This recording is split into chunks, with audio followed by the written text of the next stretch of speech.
परम प्रेममय श्री ठाकुर अनुकूलचंद्र श्रीमुख निसृत पवित्र स्वास्थ्य सदाचार सूत्र ग्रंथ पाठ वैशाखर नव उत्सर्जन मोर परम पुरुष जी पुरणधनी कुलमालिक परम पिता तांक निकट में यहाँ एकांत प्रार्थना प्रति प्रत्येक जेपरी निरोग निरापद धीमान श्रीमान कुशल कौशली पराक्रमी क्रियमाण सुस्थ सबल चिरायु होई बंची रुहंती आ मोर एकातर प्रार्थना जेपरी से मंजूर करती।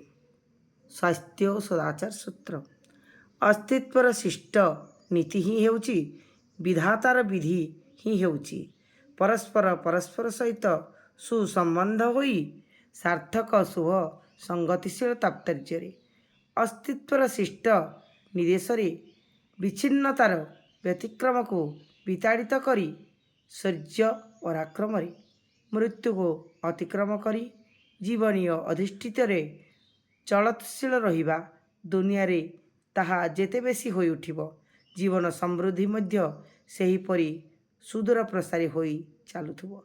वाणी संख्या 47। जय गुरु जय गुरु।